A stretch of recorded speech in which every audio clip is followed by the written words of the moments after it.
اللہ قبول کرتا ہے یا اس کے لیے ماں باپ سے معافی مانگنا ضروری ہے. بعض صورتوں میں ماں باپ سے معافی مانگنا ضروری ہے, بعض صورتوں میں معافی مانگے بغیر بس توبہ کر لو. کبھی کوئی بہت بڑی غلطی ہو جائے تو معافی مانگ لے. چھوٹی موٹی غلطیاں جو گھروں میں ہوتی رہتی ہیں, کبھی ابا کے سامنے اونچی آواز ہو گئی, کبھی اماں کے سامنے, تو ہم نے علماء سے سنا ہے ان میں معافی مانگنا ضروری نہیں ہے, کیونکہ یہ تو اب ایک گھر میں جب رہتے ہیں نا تو چھوٹی موٹی چیزیں چلتی ہیں. یہاں سے ایک بات یہ بھی بتا دوں, بعض میاں بیوی بڑے حساس ہوتے ہیں. شوہر نے بیوی کو کوئی سخت لفظ بول دیا, منہ بنا کے بیٹھ جاتا ہے وہ اور کہتے ہیں مجھ سے معافی مانگو, پہلے ایکسکیوز کرو. بعض دفعہ عورت کو شوہر نے کوئی سخت لفظ بول دیا, اب بعض مردوں کی عادت ہوتی ہے سخت لفظ بول دیتے ہیں, آدھے ایک گھنٹے بعد نارمل لائف شروع کر, لیکن بیگم اس میں کہ یہ اتنے سخت الفاظ آپ نے مجھے بولے کیوں, کیا میں ایسی ہوں, آپ نے کہا تھا میں یوں کر دوں گا, تو کیا واقعی آپ ٹانگیں توڑ دیں گے, کیا وہی سر پھوڑ دیں گے, یہ کو الفاظ بولنے نہیں چاہیے تھے. جہاں یہ نازک مزاجی ہوگی نا وہاں گھر نہیں چل سکتا. اتنا نیک بننے کی ضرورت نہیں ہے کہ آپ کو کسی نے سخت لفظ بول دیے. تو میرے پاس کیس آتے رہتے ہیں, بیگم بولتی ہے میرے میاں نے مجھے یوں بولا. میں نے کہا بول کے پھر کیا کیا اس نے؟ تھوڑی دیر میں سیٹ ہو گیا نا, اب دوبارہ تو نہیں بول رہا کہ نہیں بولا کیوں, بولا کیوں. اب وہ معافی مانگے بیٹھ گئے. اسی طرح عورت بھی بعض دفعہ کوئی ایسے بوب کر دیتی ہے تو بڑے دل کا آدمی کہتا ہے چلو یار جانے دو, ہوتا ہے سب گھروں میں, سب کچھ چلتا ہے. اب مسئلہ آج کل یہ ہو گیا ہے کہ ہر جگہ وضاحتیں, ہر جگہ چھوٹی چھوٹی غلطیوں پہ ایکسپلینیشن اور اس پہ پھر معافی, یہ نہیں چل سکتا معاملہ. میں اپنے دوستوں کو بتاتا ہوں کہ میرے ابا نے ہمیں بہت دفعہ کوٹا بھی ہے پکڑ کے. ہر دفعہ ہمیں وجہ نہیں پتا ہوتی تھی کہ اس دفعہ ہم سے کیا ہوا ہے جس کی وجہ سے ہم کٹ رہے ہیں, ٹھیک ہے نا. بعض دفعہ تو اگلے دن پتا چلتا تھا اس وجہ سے ہمیں. اگر ابا ہم سے پوچھ کے کوٹتے کہ بیٹا آج تو پھر ٹیوشن نہیں جا رہا, تو میں کہتا ابا آج میں ٹیوشن نہیں جا رہا تو میری غلطی ہے, اس پہ ایک دفعہ چماٹا بنتا ہے بس. پھر ابا لگاتے ایک تھپڑ, میں کہتا ہاں اتنا تو بنتا ہے. بھائی میں ٹیوشن نہیں گیا, بنتا ایک تھا, ابا نے لگا 3 دیے. اب میں منہ بنا کے بیٹھ دوں یار اتنی سی غلطی پہ ابا نے 3 تھپڑ لگا لیے, تو یار یہ کیسا پاگل پنے کی بات ہے نا. پہلے زمانے میں ایسا نہیں ہوتا تھا, ٹیچر نے تھپڑ بھی لگاتے تھے, ٹیچر بھی, ابا بھی, ڈنڈے بھی لگتے تھے, ہم تو کھاتے تھے, اس کے بعد 10 منٹ بعد بھول جاتے تھے, پھر دوبارہ کھیلنے کودنے میں لگے ہوئے. آج کل کی نئی نسل اتنی نازک مزاج ہے, ابا کبھی ڈانٹ دیں تو پھر ابا نے مجھے ڈانٹا کیوں, ابا نے اماں نے 2 تھپڑ لگا دیے تو اماں نے 2 کیوں لگائے تھپڑ, اتنی سی بات پہ 2 تھپڑ تو نہیں بنتے. ابے یہ اولاد ہے یا باپ ہے, یہ اتنی تفصیل کے ساتھ اگر چلے گا نا تو نہیں چل سکتا. تو میں تو کہتا ہوں اگر بچہ کہہ رہا ہے نا ابا 2 بنتے تھے آپ نے 1 بنتا تھا لگایا کیوں ہے, تو پھر تو باپ کہے گا 2 اور لگاؤں گا میں, بنتا 1 تھا لگے گا 3. تو باپ ہے یا ہم باپ ہیں؟ نہیں یاری بات میرا خیال ہے. تو بڑوں کی جو اس طرح کی چیزیں ہوتی ہیں نا یہ غریبی ہیں بھائی, ان کے احسانات بہت زیادہ ہیں. اب ان میں آپ اچھا باس کے بارے میں ایسا نہیں کر رہے ہوتے لوگ, باس تو جتنا مرضی ڈانٹ دینا یس سر جی سر یس سر جی سر کرتے رہیں گے کیونکہ جاب کا مسئلہ ہے. تو گھر چلتے ایسے ہیں کہ آپ میں تھوڑی لچک ہونی چاہیے, تھوڑا آڑا ترچا دائیں بائیں سب چلے گا مارکیٹ میں. تو اسی طرح ماں باپ کے ساتھ بد کلامی تو بالکل جائز نہیں ہے, لیکن کبھی اولاد سے غلطی ہو جاتی ہے.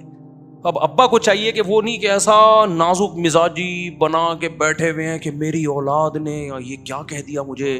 اب دیکھو کہ بچہ اس کی تلافی کر رہا ہے, وہ دوبارہ سے خدمت کر رہا ہے, تھوڑا سا اچھے سلوک کر رہا ہے, اس کو چہرے سے پتہ چل جاتا ہے کہ بچے کو احساس ہو گیا ہے, جانے دو یار اس کو, ٹھیک ہے نا.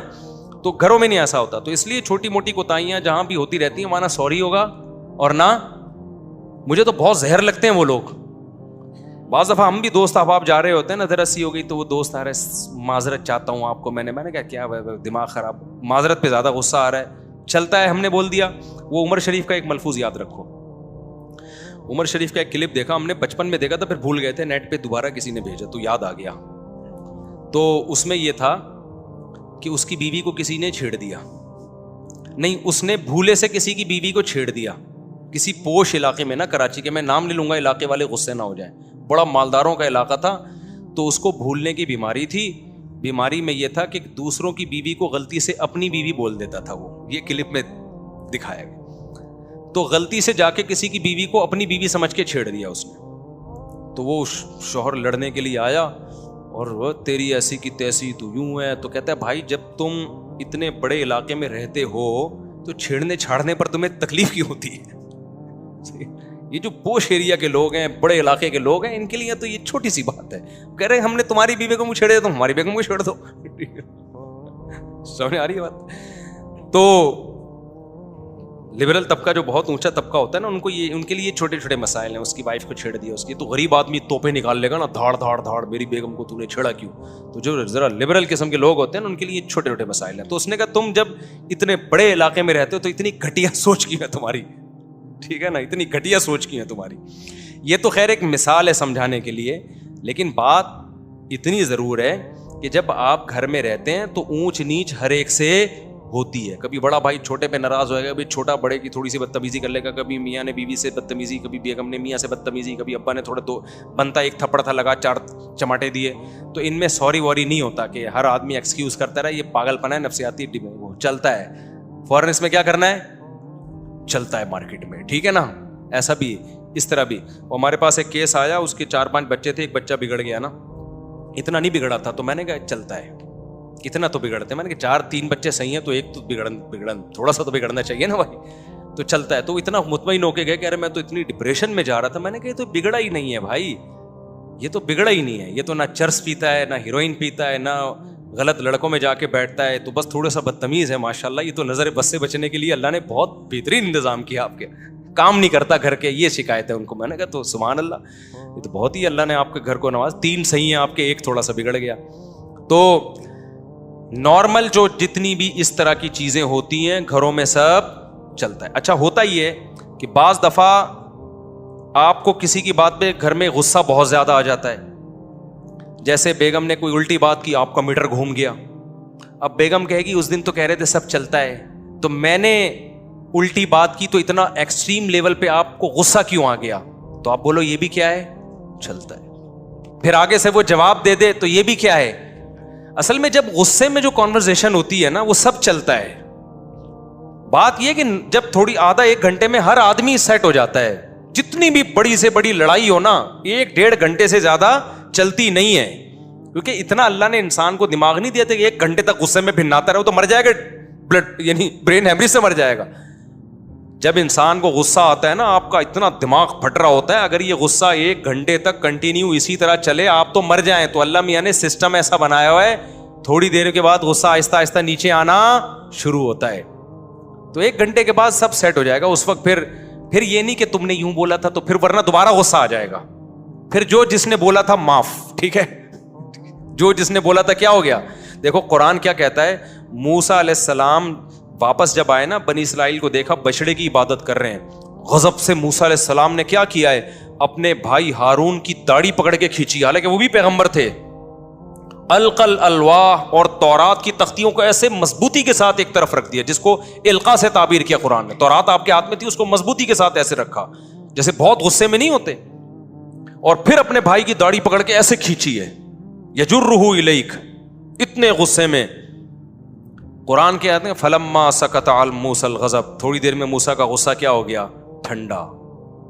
تو پھر کیا کیا ہے, وہ تورات کی تختیاں تلاش کر رہے ہیں. بھائی وہ تختیاں کھا رکھی ہے میں نے, جو میں لے کر آیا تھا, وہ تختیاں اٹھائیں اور پھر اپنے لیے بھی اور اپنے بھائی کے لیے بھی اللہ سے مغفرت کی دعا مانگی. تو جب پیغمبروں کے ساتھ یہ حالت ہوتی تھی, غصے میں بالکل الگ, غصے میں اللہ سے دعائیں نہیں مانگ رہے, کیونکہ غصے میں تو آدمی کہتا ہے میں کس پہ نکالوں غصہ. حضرت موسیٰ کو ہارون پہ غصہ آ رہا تھا کہ میں آپ کو پیچھے چھوڑ کر گیا تھا اور یہ قوم بچھڑے کی عبادت میں لگ گئی ہے.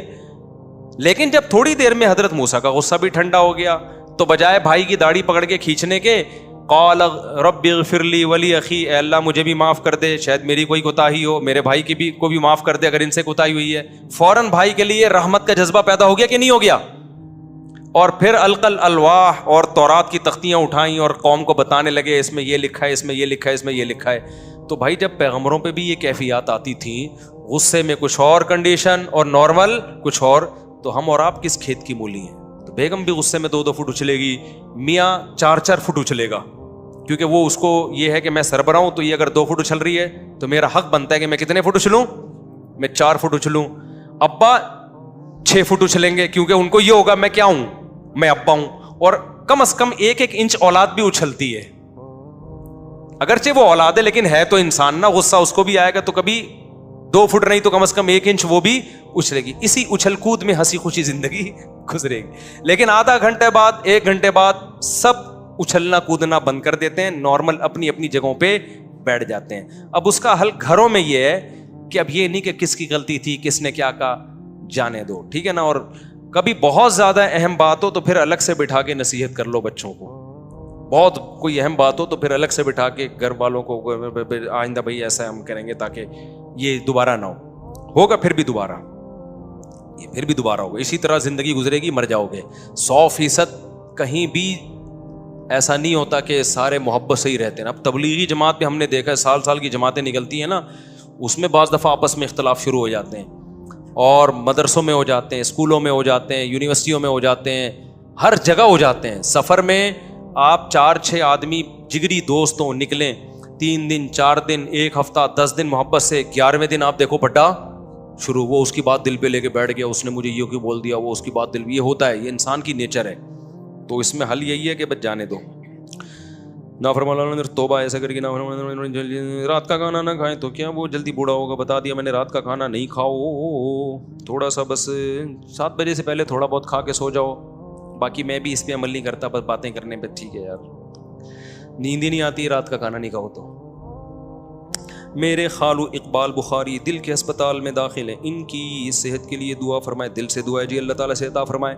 یہ دیکھو جو دل کا بیماری ہے نا, ڈاکٹروں سے سنا ہے 15 سال آپ بد پرہیزی کرتے ہو تب جا کے آپ کا ہارٹ خراب ہوتا ہے. یعنی اچانک دل خراب نہیں ہو جاتا. 15 سال سے کچھ ایسے غلط پراٹھے کھا رہے ہوتے ہو آپ, اور اتنی غلط چیزیں کھا رہے ہوتے ہو کہ فطرت آپ کو 15 سال سنبھلنے کا موقع دیتی ہے. 15 سال کم نہیں ہوتے. تو جس کو ہارٹ اٹیک ہو رہا ہے نا, غالب یہ ہے کہ 15 سال سے باڈی میں مسلسل کوئی غلط چیز جا رہی ہے. تو اللہ میاں نے ہماری باڈی کو بڑا خاندانی, گردے, ہماری کڈنی اتنے اسٹرانگ اللہ نے ایک ہماری باڈی کا پارٹ بنایا ہے نا. میں نے کڈنی اسپیشلسٹ سے سنا ہے کہ اتنا اسٹرانگ حصہ ہے نا یہ باڈی کا, اس کا خراب ہونا بہت مشکل ہے. لیکن ہر تیسرا چوتھا آدمی گردے کا مریض ہے. اس کا مطلب اتنا اسٹرانگ ہو کے بھی کچھ اتنی غلط چیزیں مسلسل باڈی میں ڈال رہے ہیں کہ گردے فیل ہو جاتے ہیں. تو اللہ میاں نے بہت خاندانی ہماری باڈی بنائی ہے, ہم اس کو ظلم زیادتی کر کے